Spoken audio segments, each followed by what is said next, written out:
I have no idea what that was, but this is the loading screen, and I'm that Nomad Chad, and I'm back with Bloody Night. Hello, hello. Good evening, good afternoon, good Yes, morning. good How are we evening. all doing? Yes, another episode of the Loading Screen. This is the fourth episode. Yes, it And we is. have quite a It's the bit to fourth. talk about, as always, because there's news every day and some exciting things to talk about as well. Wouldn't you say? Yeah, there's this. Look, I was looking today alone, and I was like catching up, and there's like new Mortal Kombat news, and I was like, oh my Yes. god! And I was like, yeah, no, no, no, I can't get sidetracked by all of this, but yeah, I'm quite excited because RoboCop is entering that. Oh my But, God. Yeah. um, today we're gonna be we've streamlined our process, so we're gonna be just touching on the fact that The Last of Us 2 has gone gold. We're talking Yep. about Summer Games Fest. We're talking about Assassin's Creed Valhalla, our favorite Assassin's Creed, and the remake from '03. Wait, no. 2001 to Oh, oh, one. 2003. Yeah. '01 Yes. to '03. Yeah, so first up, just we because we spoke about Last of Us 2 last week so Mm. extensively, just touching on the fact that it's finally gone gold. Yeah, as So of now 2 days ago, I think Neil Druckmann announced on Instagram specifically that the yeah, game has gone gold. He was like, "Yeah, we're touching on the fact that there's a new release date, which is June 19th. Was June 19th? Yes, June 19th. He's but cool is like the video isn't about that. It's the fact that the game has gone gold, which means it's finished, it's going to printing, and now it begins the run up to release and. All the marketing is just going to come. And speaking of which, there is a new trailer dropping today which is the 6th of May 2020. There's a new trailer coming today.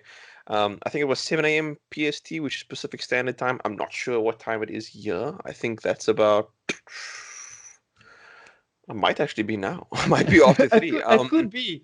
It might Uh, be now. I think they are about 6 hours ahead.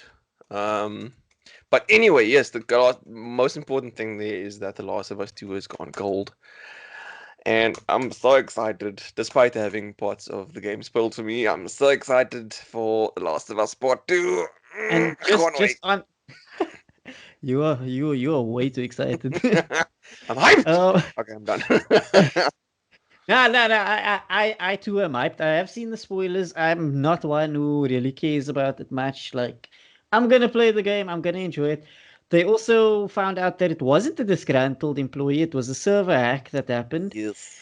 And guys, just if you're going to watch the trailer, just be cautious out there if you don't want the game spoiled, because people are not regarding other people's choice to enjoy the game, to buy it, and so forth. I can't condone people just posting spoilers. It's just disrespectful. I don't Yeah. care if you think that the writers of the game are being disrespectful to you, that they insulting your intelligence, whatever.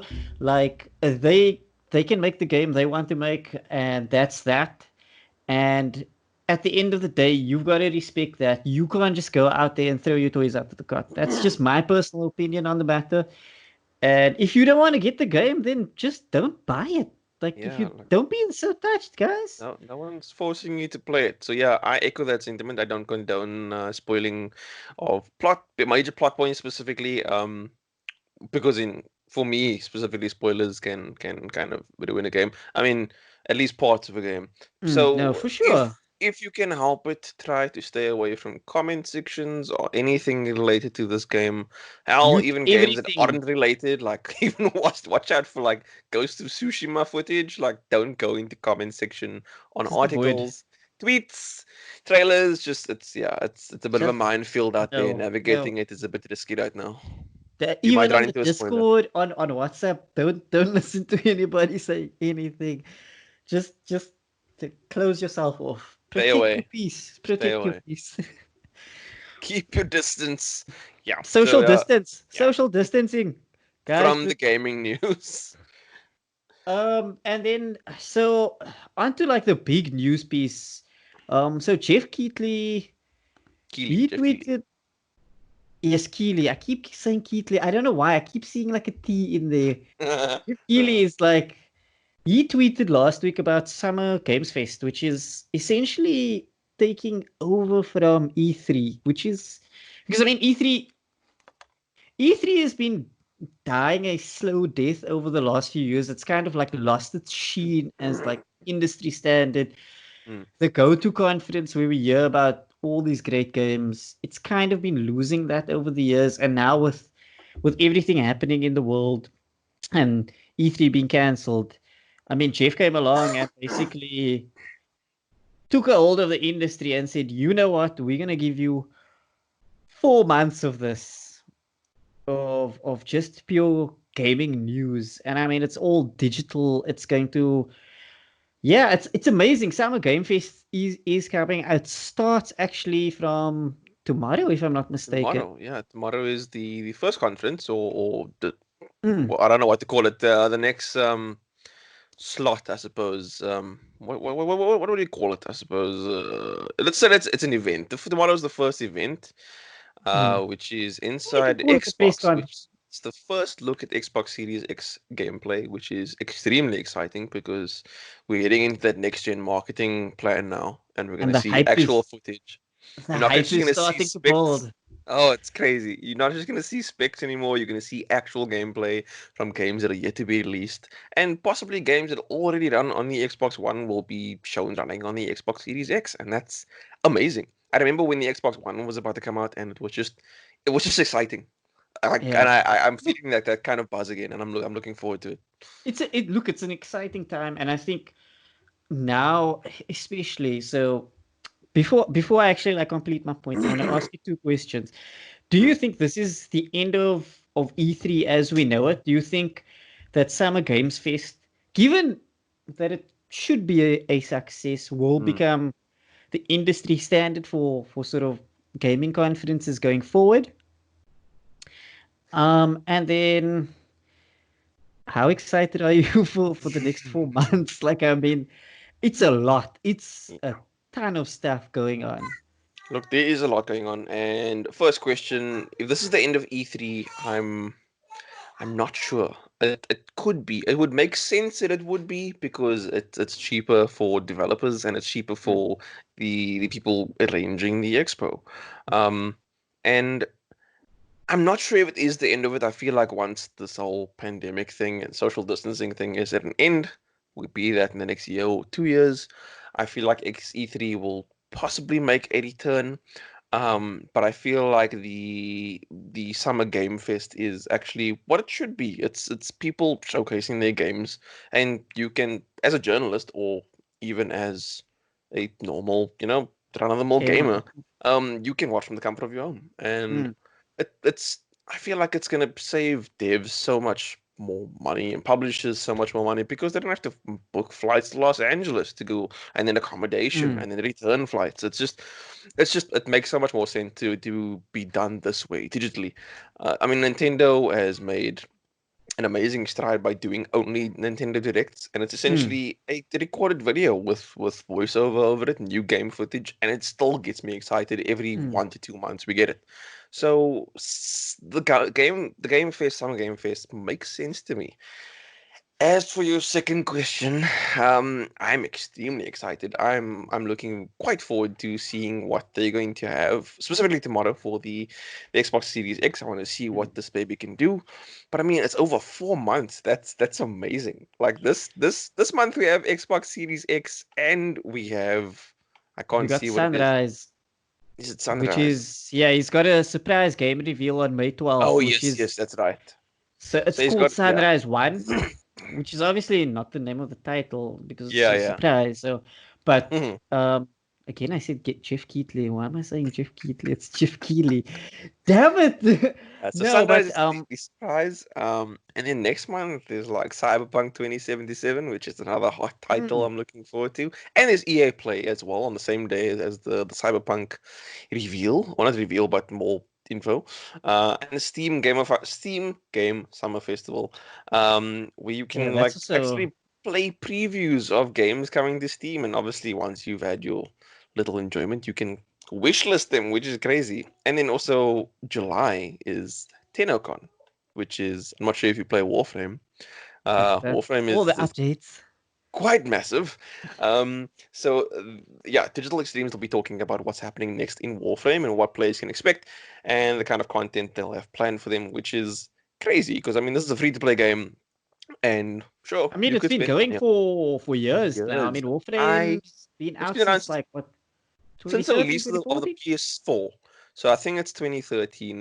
Because I know as soon as the It's PS4 launched, it was one of the free Yeah, items you could download. it's been doing well, and I mean, it still has quite strong player base, and that's Yeah, very impressive absolutely. for a free-to-play game. Yeah, like I'm not sure what the actual numbers are. I'm sure it rises and falls all the time, even like with Warcraft did. But Warframe is kind of huge. I mean, if they have their own con going on, for a free-to-play game that doesn't have like a freemium kind of business. Well, it is kind of freemium, but still, you don't need to pay to win or anything. You can unlock things with a lot of effort and a lot of gameplay. But yeah, Warframe's big. I'm keen to see what they have next because already it's quite a good game to play. No, it's like that's the thing. It's quite exciting. Look, the thing is like the calendar now is still very early in its stage. Like a lot more conferences will get added as it Yeah, goes along. it's still being I populated. So what I really like about this format is it also gives devs time to work on their projects. You know, Mm, you don't if you can't commit to a slot in June when E3 was, or you had an unfinished product but you still had to put something out, yeah, you don't have to do that anymore. You can wait yeah, till August. You can give yourself 2 months more to actually showcase something that's really impressive with a little bit more sheen and polish. And that's really exciting because yeah.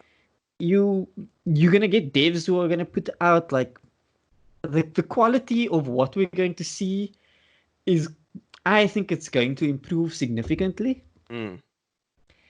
Yeah, because which is it's going it's more to make flexible. Like you said, you hmm, don't have to aim for June only. You have 4 months within that period where you can slot your conference or your display of your game. And that I mean that I think we spoke briefly about crunch culture last hmm. episode, And that's one of the big and dates. Like yeah, E3 like is one that's of the the big thing. dates. If you watched Raising Kratos, which is on YouTube, which Mm. is about the making of God of War 2018, um, Corey Barlog actually talks about that. He talks about like the fact that they had to get a playable working demo ready for E3 2016, if I'm not mistaken, which was like a big push for them because they actually like it's like you say, it's crunch culture. They now had to like push a working model to get out there so that they could present it. I mean, they couldn't Yeah, just look. that's that's In stressful. So fairness, in fairness, they could have just shown like one or two shots and we would have still like lost our minds. But the yeah, fact that yeah, they gave us gameplay as well, so that much just better. adds it Yeah. adds so much more deliciousness. um Yeah, I no, think it's it's definitely a little more flexible, and I quite like that because there's no maybe there is still crunch going on, obviously, look, there'll always um, be crunch culture, but unfortunately. there's no need to aim for just 1 month to like bring your best. You have 4 months to do it within. You can do it at any point during that beginning of August, end of August, not just 1 week in June. And maybe journalists can't have behind closed door like footage or gameplay sessions. But this is time you can showcase your game from the safety of your offices or whatever. Mm. And that's really cool. I quite like that flexibility that they are introducing. And honestly, like I said before, it should actually be the way forward. And I definitely think it should be the way forward. I also think the fact that it's scattered over 4 months gives means like it's 4 months of like a lot of news and updates Mm, and things happening. It's not just one weekend, one period of like a few days that is kind of just like it's all concentrated there. mm, It's going to be happening consistently, which means consistently we'll be hearing more and more news as we go along throughout the year, which will keep us hyped mm. throughout the year about new gaming updates and seeing what devs are doing and what they're putting out there, which is that's really exciting. I know that Nintendo is not on board. They're just going to stick to They're direct for direct, I now. might imagine, yeah. Um, but it's impressive that Jeff has managed to like corral all these companies together and like just bring them together under like one umbrella and say, guys, this is how we should be doing things going forward. I think that's very impressive. Yeah. Like for somebody to have done that, and I think it was inevitable. It was just a matter of when it was going to happen. Mm.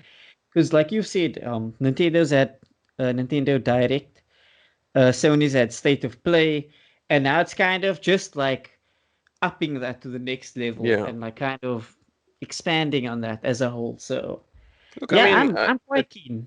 yeah, look, just one more thing I want to bring up. I suppose in terms of the press conferences, which surprisingly aren't actually a part of E3, it happens before E3. Mm, This would make sense. But E3 obviously happens for a straight week, and it's obviously within this expo. And it's something that Alana Pierce brought up in one of her vlogs about events being cancelled. And I understand the press conference side of things would make sense for them to do the like the summer game fest and do press mm. conferences this way. But the week of E3 that follows these press conferences is I suppose something Yeah, that won't that's be the key happening. point. And I'm not That's sure the how, because I mean this is for a time for small indie developers to possibly showcase and make their big break, or suffer, well, not suffering, but maybe freelance journalists or intern journalists. This is also a time when they prove themselves to their publications such as IGN or GameSpot mm. or GamesRadar or wherever it is. Um, and I feel mostly for them because this is where they would have been able to make their mark. So I'm not We'll have to, sure. yeah, Yeah, we'll have to see how they handle indie developers over this period. I yeah, think that's going to be a big part. I mean, there's room. There's always room for them mm, to showcase. It's just about giving them that space, and I yeah, hope they do. I mean, I'm always excited to see new indie developers like putting out this stuff because those are the gems that I think we're all looking for. Like we love our AAA titles, we love our big developers who put out stuff, and then we hate them for giving us jank. But um, at the end of the yeah. day, it's the indie developers who I really think tend to push the bar and like keep the fire under the big developers' feet. Like they're the ones doing the interesting things, new ideas, Mm. and innovating because they have a lot more riding on their titles. So But yeah, we'll have yeah. to I don't see know. how. We'll have to see what happens. I feel like yeah, E3 will make a return at some point, but for the time being, Summer Game Fest is a good alternative. We'll have to see next year. We'll this is actually like a discussion we should have potentially next year to see what happens Mm. if E3 returns Yeah. and how in maybe not like not returning, but how influential it will be because it's Mm. always been the forefront, the benchmark. But now will Summer Games Fest take over and become that new benchmark for this sort of thing? Yeah. That's I think that's the better way to phrase it. Yeah, that's true. Oh well, time will tell. We'll see next year, I guess. Yeah, we'll have to see. And tomorrow, yeah, so tomorrow it starts with Inside Xbox Xbox. Series X, yeah. And It's gonna and be exciting. on that note, tomorrow is also supposed to be a little reveal, gameplay trailer reveal for Assassin's Creed Valhalla. So Yeah, that's a nice true, yeah. little a nice little Now a little segue segue there. into our next segment, Yeah. Assassin's Creed Valhalla. Nice So yeah. little cinematic trailer dropping last week. Was it Well, last it was last week, yeah. That and last also Thursday? the Boss Logic art reveal that happened over a few Oh, that was hours. amazing. That was incredible. That was another level of reveal, and I quite liked the slow burn of it because you can see the progress. Mm. I mean now there are time lapse videos on YouTube that you can watch to see how it happened over that few hours, but that was amazing. And Assassin's Creed in like a Norse setting, I'm so there for that. I'm so keen for that. So Very excited. I haven't played an Assassin's Creed in a long time. Um, like it's been a while. We'll get into that when we chat about our favorite Yeah, yeah, Assassin's yeah. Creed game. But I know fundamentally the game has changed quite a bit. What I'm interested to see is that they've kind of ditched the traditional assassin look with Ivor. Yeah. He's kind of just looks like a Viking. Mm, He's just going with his like Viking garb, and he doesn't look like he's being very stealthy. So I'm Yeah, keen to see what they're doing with this. yeah. I mean, I think the last assassin that I saw that wore hood, um, why was Bayek, I think. That was in Assassin's Creed Origins. Origins, yeah. They were obviously based in Egypt. I think that he was the last assassin that I saw wearing the traditional assassin hood or the obligatory assassin's hood. In Odyssey, I played with Cassandra. I didn't play with Alexios.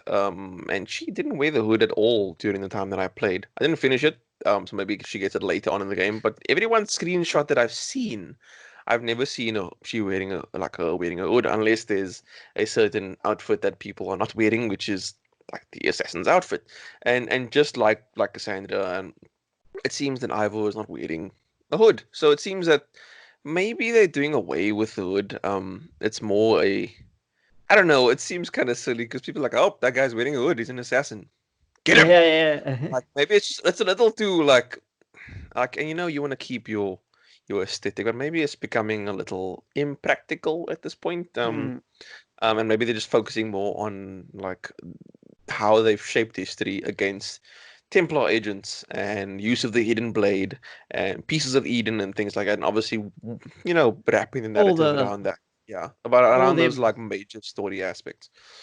What I'm keen to see also is um you've played Origins and Odyssey, like you've mentioned.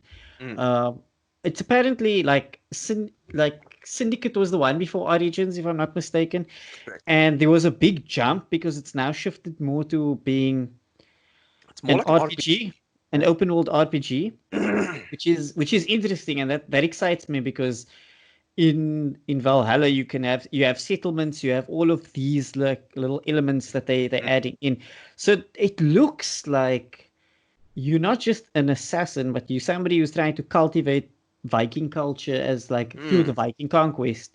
It's yeah, just you happen to be an assassin. That's in the background. It's not yeah. at the forefront of your character. So that I think attracts me more to this game than Mm, it has before. Like I say, I haven't played Assassin's Creed in a while, and it's partially because it's had this narrative and it's kind of worn stale after a while, and I was interested to see how they kind of reinvented that. And I think through this trailer, it's kind of piqued my interest once again because yeah. I want to see where they're going with this because like Vikings and assassins, you don't see Vikings and stealth quite going hand in hand. So it's Nah. it's an interesting it's an interesting dynamic. Mm. I'm excited. I'm really excited for the first time in probably Jesus, I don't know, like 12 Good couple of years years, now. Yeah, 10 years that I'm actually, I don't know, it's long. It's it's a been long long time. since I've actually been excited for an Assassin's Creed game. Yeah, I'm just as excited, if not more, because I've played pretty much every Assassin's Creed main entry titles, since the Even first Unity title. I've played Unity. I've reviewed Unity. While it was with the still Janks, with the Janks. while it was still a shitstorm, I reviewed Unity. I Was it played really one. that bad? Look, I didn't get the worst of it because my review copy arrived a few days after, everyone was going nuts about the jank and the eyes popping and the textures like popping That away. was that was horrifying. That was like all you saw with teeth and eyeballs. It was yeah, Yeah, it looked bad. It looked terrible from what it was I bad. saw. It became a meme nightmare. Everybody meme that came to hell, and It did. it was just as like I if you think it remember was the quite backlash. damaging also for the IP as well Oh as a yeah. whole. Ooh, yeah, it's almost as damaging as I think the facial expressions were in Mass Effect Andromeda. It was Oh kind yeah. of Oh kind of my a God. muchness in that regard. Like people were going on like, oh yeah, this it was either facial animation or there was something about Mass Effect Andromeda that people did not like, and they fixed it, It but I was don't think horrifying. it was able to recover the game. So yeah, I've played every main entry um, main entry in the Assassin's Creed series. Um, and I've played Origins and I've played Odyssey. Odyssey was a bigger step into the RPG kind of Domain. aspect of things. Like Origins started it off as like cool, I like this about it, and it was a nice step, and I think Odyssey just took that and ran with it and refined anything that was wrong with Origins and just fixed it. Um, and I feel like they can only go further up with Valhalla. And also the fact that like the Vikings were, I imagine well, I don't know much about like Norse history or whatever, or their culture, but based on how their ships look, their warships, Mm. I feel like naval combat's gonna be a big aspect regarding that and how they went around to That's different locations and went reaving and whatever they did and pillaging.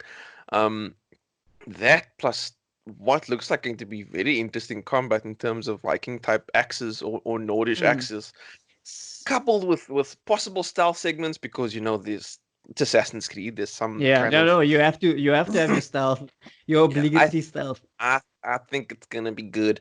As long as the story is as good as I want to say as Odyssey, but it kind of I just started running with it like halfway through. Um, so yeah, I'm hoping it's gonna be quite a good story and good gameplay to complement it, and obviously refining the gameplay from Origin to Odyssey to make it something really spectacular. I'm quite keen to see like what comes out of it. Look, we'll find out more tomorrow. Yeah, yeah. With the gameplay reveal, they'll obviously want to show off like a nice chunky bit of of, Oh of yeah. information on the game. Mm. I mean, they really want to look. They've been restoring the Assassin's Creed name since I'd say since like not Odyssey, since Origins. It's been on the up again.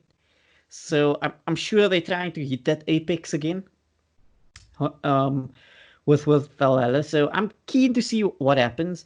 I saw that dual wielding axes and well weapons will be a thing, which is interesting because that's not a very stealthy type thing. Um, but I'm curious to see how they handle it, how they handle the quests, all Yeah, of yeah. that because I have been unplugged from Assassin's Creed for years. So it's very difficult for me to make a call based on that. Mm. Yeah, I think Uh, I think it's gonna be quite good. I think there was dual wielding in Black Flag. I might be wrong, um, but as creative director, Ashraf Ismail is attached to this project again, and he was the director for Origin. So he kind of started this this whole whole this whole reboot, thing with like yeah, exactly. We kind of helped with the whole rebooting of the series, and he's creative director for Valhalla now as well. but So I that's feel exciting like then. yeah, I feel like it's a good sign because I mean I don't know what his capacity was when it came to creating Odyssey, but I feel like that they kind of expanded on what he created in Origins. So I feel like because he's attached to it, I might have some blind faith for this man. I feel like Valhalla is gonna be pretty good, and I feel like he's done quite well thus far to cement his reputation as a good director and creative director where Assassin's Creed series is concerned. Oh, that's interesting. Well, he directed Origins and And Black Flag. Black Flag. Yeah. So I mean, he's got a damn good track record He's with the got a good series. resume, yeah. Black Flag So was I mean, amazing. it's in good hands. Oh, Yeah, yeah. if you were looking forward to the game and you're a big fan of the game, then I would assume that like this is the best possible position and the best possible person to be heading the game in the direction that it should be going. Yeah. Yeah, I think that we should be looking forward to something quite spectacular. I feel like they're going to show maybe a combat section, a stealth section, and maybe a Mm. naval section, just to kind of condense that into one little gameplay segment. So I'm looking forward to see what they're going to bring to the naval segment specifically because that's one of the best aspects of exploring Like and yeah, traveling Assassin's Creed. Even in Odyssey, it was really good. And also how combat is going to be. And we always hear about, or we've seen at least in series, how Vikings are super aggressive. And I want to see if they're going to be able to bring that kind of aggression into the combat. Like not just waiting to counter, but mm, like really pushing on your enemies being and the weakening aggressor them. in Yeah, yeah. being sort of the aggressor in combat, Red which Eagle, is like really violent things. Because that was intense. And I feel like it would have a decent place in the Assassin's Creed, well, at least in this Assassin's Creed yeah, no, I must say like game. I am really excited to see it. Like it's Yeah. it's actually a game that I I'm interested in getting. Mm. Like I'm actively interested in getting Valhalla because I think it looks different enough for me. I think I might dive into like Origins or even Mm. Odyssey at some point. But I think this is the one that I really want to sink my teeth into. It's Yeah, really yeah. piqued my interest and I really want to like invest some time in it. Um, that being Yeah, said, yeah. what is Can your we be- favorite Assassin's Creed game? There's been a whole lot of them. Oh man, this was a very tricky thing to answer. Like I have fond memories of playing two, and because it was such a major step up from the first game. But two isn't my favorite. I feel like Assassin's Creed Brotherhood was my favorite of the lot. Um, which was still kind of running off, how the way Assassin's Creed 2 played, but the combat was so refined and navigation as well. I mean, it wasn't as long, I don't think, as Assassin's Creed 2, which Hmm. was a bit disappointing. But getting to explore Rome in like these wide open spaces wasn't open world by any means. Yeah. But it was really good. The combat was so much more enjoyable than 2. It felt kind of wooden, whereas Brotherhood stepped it up and made it a lot more fluid, a lot more enjoyable. Um, you were still kind of waiting to counter a lot of the time, which was Yeah. a big criticism for a lot of the series. But you could also push on your attackers, and there was timing involved with the way you should attack and things like that. And yeah, Brotherhood was good, and the story was amazing as well. And I don't know, the whole Ezio saga was good. From two to Brotherhood to Revelations, it was an amazing adventure, and I really liked Ezio's story and the end of it. But yeah, Brotherhood was a good one for me. I really enjoyed it, More and I than played more it a than lot. I don't know. would you say you enjoyed it more than the newer games than like Origins and Odyssey? It's tough to say because I enjoyed them immensely, Definitely. but I feel like I don't know, Brotherhood just had something special about it. Odyssey is amazing, and Origins is maybe not as amazing, but it was the building blocks for Odyssey, Mm. and it's good. I like going to these different places, but Italy was so rich with these different cultural periods, like the Renaissance, and then after the Renaissance, obviously where Brotherhood fell in. Um, I don't know. Brotherhood has I don't know why, but it has a special place in my heart. It was very difficult to answer. I feel like Black Flag was a close second because being like a pirate assassin was so good. It was more of a pirate game than an Assassin's Creed game, which was Yeah. surprising. And I'm But it was curious to very, very enjoyable. that's what I was actually gonna say earlier was like Black Flag looked like more of a pirate game Hmm. than an Assassin's game, and I wonder if Valhalla is gonna be somewhat similar, Yeah, like more of more a of a Viking Viking game. Yeah. than an Assassin's game. Look, I'm on board regardless because, like, we don't have many Viking games as far as I know. I mean, we have slight touches of it in God of War 2018 because it's taking place in a Norse setting and we face the Norse gods and whatever and demigods. But this is like from the human aspect. This is going to be a very interesting period in history, and I feel like it was a very violent period in history as well. Mm. And I feel like Assassin's Creed can do it well. And if it's a Viking game first and foremost, and the Assassin's part is like a a fair good chunk of it, but mainly a Viking game, I'm all Yeah. good. I'm excited. I'm excited for that. So the thing is, you have played every mainline Assassin's Creed game to date. Correct. I've only played four games. The first Okay. one, the second one, Brotherhood and Revelations. Haven't you played Black Flag? I mean, you spoke about it I've now, I've like. s- I've played like I've touched on it, but I can't say like I've really played it. Like I haven't Yeah, yeah, yeah. gotten into it. Okay. I have very limited experience, and as a result, like I'm going to say that like Assassin's Creed 2 was my favorite. I Mm, do agree with a lot of the sentiment that you say with regards to Brotherhood and even Revelations. Revelations was actually fantastic. Like I thought mm, that was such a good game. But two, I don't know, two like really defined Assassin's Creed for me. yeah. What it was. I think the first game, it was still like this diamond in the rough, but 2 had like that polish that it needed. Yeah. Like you say, exploring Italy in that period was just fascinating, meeting these historical figures, even though, I mean, they added their own little spice of life to these Yeah, characters. yeah. It made it for an interesting experience because you had this like pseudo historical kind of throwback, which made it fun. I mean, it made it really exciting and fun. And I think like I had a lot of time, like a lot of fun with 2. Like I must Yeah. say, I fell in love with it. And I think after Revelations and then what I heard from 3, how disappointing 3 was, that put me off because I Yeah. heard 3 was like a hella disappointing Yeah, as a they whole, like oof. narratively, even like from a gameplay standpoint, it wasn't as tight as 2.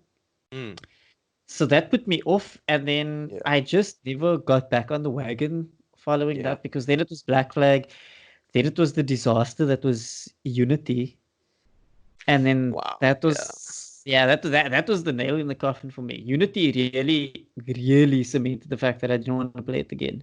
Yeah. I don't know. I enjoyed Unity for, once it was fixed. There was I don't know, there was a rich location, and we don't venture Mm. to France very often, or Paris specifically in France. And I felt like there was a perfect opportunity, and it was just kind of squandered. And 3 was like very American history, which isn't particularly fascinating. But the I the think narrative was also kind of like, okay, cool, we play as Connor, and I don't know. I felt like Haytham Kenway, who was obviously Connor's father, and Edward Kenway from Assassin's Creed Black Flag, yeah, he's obviously the father of Edward of Haytham Kenway. I feel like his story would have been so much more interesting. But then again, you'd have to play as a Templar the entire which time. I don't know. is I just felt like the the narrative fell flat. so, I quite so liked the whole system overall in terms of combat, and mm, and like navigating the trees and whatever, and hunting and whatever, but it just wasn't very compelling. compelling. Yeah, it Mm. it lost that sort of compelling factor. I think like Assassin's Creed 2 had it all, like Oh yeah, narratively, it was very strong, where it was yeah. because it was like the center point of that 3 arc structure. Um, and a lot happened like narratively because a Mm. lot was revealed. I think Ezio as sort of the protagonist, he was very charming. He's Mm. that typical lovable rogue. You like to see his growth, and I think his growth is important throughout the narrative because he's Yeah, he's very cocky in the beginning, but he kind of like learns to humble himself the mm. more he becomes an assassin. And I Yeah, think that really culminates in Revelations. yeah, Um, definitely. so so I think that's what made 2 like really exciting. Yeah, My look, little one has just woken up two was actually. like, I can hear him. Yeah, two was very good because it also focused on a long period within Ezio's life, Mm, from when he's like a very young lad up into the point where he's like, I think in his 30s or something like that. yeah, And he's that's even that's like a point where he says like he was too young and brash to realize what was like right in front of mm, him with a specific plot point. And growing with him from that game, it was a big chunk, and then we see through Brother and we see through Revelations. That whole saga was just, it was so exciting to watch, and also so humbling at the same time when you get to the end of his journey in Revelations. Or not the end of his journey per se, but the end of his journey as an assassin mm. specifically. Yeah, Just on two was good. a- as an aside, just before we move on to the next segment, I actually bought Assassin's Creed Rogue like not too long ago, Mm, and I'm really keen to play that just because of the role reversal. yeah, So yeah, I'm really excited to sink my hands into that. yeah. But anyways, on from that, it's that Oh, ooh, time. one thing. Oh yeah, I yeah. suppose we also now confirmed. We spoke about this last week about Assassin's Creed Valhalla while it was still being revealed. Is that it'll be coming to PS4 and PS5 and Xbox Oh One yes, and Xbox Series X. So it's going to be on current gen and next gen. it's a nice Um, cross-generational and I'm title. excited. I'm excited to see what it's going to be running on tomorrow. If it's going to be current gen hardware, if it's going to be next gen hardware. Look, I We shall think see. we'd all like to see next gen hardware. It'll be a nice little show off. Yeah, yeah. It's Uh, going to be I think if that's the if big hope. if Yeah, if it is going to be that, it's going to be quite something to see, I think. Yeah, that's But going to be quite amazing. we will Uh, have to wait. but now, before looking to the future, let's look to the Look to the past. We're doing past. our remakes, and I think I'll kick this one off today. Hmm. We're looking at the years 2001 to 1 to 2003. 2003. Um, Ooh, there were This was a challenge. way too many games that I Oh want my remade. god. Um, but and I mean, like, I don't even want to say they were like there were games that stood out because like a Mm. lot of games stood out. But there was a game that's very close to my heart that I really would love to see make a return, and I think it deserves a return in this generation, and that's Time Splitters 2. Time Time Splitters Splitters 2. 2. Oh, that one I wasn't expecting. Yeah, Ooh, no, it's that was a good game. Time Splitters was really something. Like I loved everything about it. It had this really quirky story. Mm. It had exceptional multiplayer, like Yeah. second to none. Like there were game modes for days. It had a level creator for the multiplayer. It it was just incredible. Like so it was like it was just I'm gonna give you an example.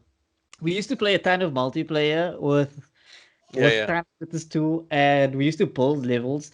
So what we do is we'd build like this massive open space, like warehouse type space with no lights, and we'd play like flame tag, and it would have all these corridors that were like interconnected Mm. but all led to like dead ends. Yeah, So yeah. you play flame tag with no lights, and you just see this person on fire like running around. So you're just running in the dark, praying you don't run into a dead end, and you're Oh my like, god. next thing you just see like this flame standing in front of you, and you're like, oh god, no. And it like the game had like so much content. It was so Yeah. content rich for its time. I don't think there are multiplayer games today that can even compare like what they were pioneering back then. I Yeah. would love to see this being remade without the pay to win, pay to play model being used. Being abused. Yeah. It's a game, like I said, Absolutely. it's very dear to my heart. It had like a Mm. great array of characters. It had an awesome soundtrack. It was quirky. It was different. I think it's the kind of game that would like the kind of FPS specifically that would thrive in today's sort of Mm. environment just In because today's it's so kind of different. meta, essentially, yeah. Yeah, because it's so different. Everything has got this like sort of hard realism to it. It needs to be broken up, and I think Mm. Doom Eternal and Doom did that really well. And I think it's time for Time Splitters to make a return. Yeah. No, absolutely. Oh, Time Splitters was one I was not expecting. I think I only played the first one at a friend's place when he just got his PS2. But we only played multiplayer, and I was still kind of coming to grips with using both sticks to like move and aim at the Oh same my time. god! Like it was so jarring at the time. Oh my Oh god. my god! Two Um, was so good. yeah, Two that was was amazing. I was lost quite countless surprising. hours to playing two multiplayer with my friends because we had a multi-tap as well at the time, so Oh, we could nice. Yes. maximize that. And Yeah. I think, given the fact that you can go online, and it was four-player multi, like split screen, and Mm. then you could add bots. So I think you could go up to like 16 people. So Whoa. like, so the maps could get like really chaotic. Actually, Chaotic. Yeah. Let me just check. Time splitters two bot numbers. Let's just see. I think it's because yeah, two just stood with me, and I mean two fell in the in that sort of space. Mm. I can't find like how many bots it had. But yeah, and you could actually like determine like the skill level of the bot, so we used to mix it Mm. up. Yeah. Yeah. You can either So make it really you'd run punishing, or into you a can bot just and like you'd kill it make them easily, cannon and you're fodder. like, oh, it's like a 1-star bot, and then a 5-star bot just absolutely wrecks you, and you're like, no. But I mean, it was like it's a Yeah. lot of fun, and I think that's a game like I would just love to see come back. Yeah. Yeah. Definitely. Well, onto my one. I struggled with this one. It What's was up your sleeve there? What's up your sleeve? yeah, it was between two games for me that really stuck out. One was the original Tom Clancy's Splinter Cell, which was Ooh, amazing, and we haven't received the Splinter Cell game in forever. And the I other one, know which is that. the one I finally settled on, was the original Max Payne, which was Wow. a pioneering kind of game in terms of bullet time and Mhm. how many times bullet time has been used over the years in a multitude of different games. And the story was good. It was gritty, and you play as like this rogue DEA agent, Max Payne, and maybe it's long enough now to talk about this. And you come home and you find your family murdered, and you go No, on that's this like in the trail. first 5 minutes. Yeah, like you go on this trail of both hunting down the killers of your wife and child, and you also investigating this drug called Valkyr, which seems to be affecting people or the users specifically on some, I want to say, almost a superhuman level. Um, and the storytelling was so good. I mean, it wasn't.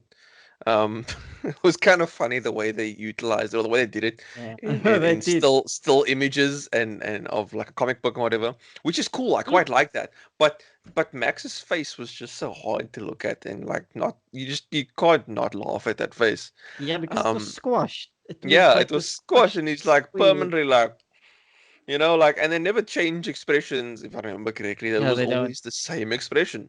And, you know, uh, I know that Remedy did the first game, and I don't think they have the IP anymore because Rockstar, I think, took it over from Max Payne 2 and then Yeah. subsequently Max Payne 3. Um, and I highly doubt it'll happen because if Rockstar has the IP, I feel like they aren't in the business of doing remakes, remasters maybe of GTA, like mainline entries of their bread and butter. But if they could remake the first Max Payne in the same way they did three and then some, I feel like it would be quite a cool thing to see. Bullet time is obviously seen in so many different games right now, but Mm. they did it well in Max Payne 3. I know the game didn't do particularly well, but it was amazing to play through. And those flashbacks to when Max is still, in the States and he still has his hair and stuff like that. That was cool. I love those. If they could make that into a fully fledged Max Payne remake, yeah, I'd pay so much money for that. I think the big thing for me would be like redoing those nightmare sequences Oh where God, you yeah. don't where you don't have to run on a trail of blood Blood. that's like 2 centimeters wide, and if you just shift a little to your left or right, then you die. Like Yeah. that would be great. I do think like it's a game that fully deserves the Mm. remake treatment. Yeah. It Yeah. it actually was on my list from that period. I mean, it's iconic. Mm. Yeah. Anybody Look. who's Yeah. played Different. who played games during that period probably played Max Payne.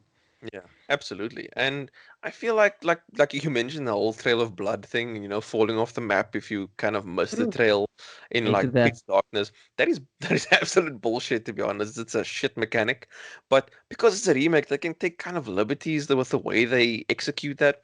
Like I've been playing Final Fantasy VII Remake, and they've taken liberties or made things a lot more streamlined in the way they handled Yeah, that's the thing. specifically Wall Market, because Wall Market was a bit of an open-ended quest where you could actually improve your success with Don Corneo depending on the items that you acquired during the side quest. But there were no point markers. There was no like quest markers telling you where to Mm. go.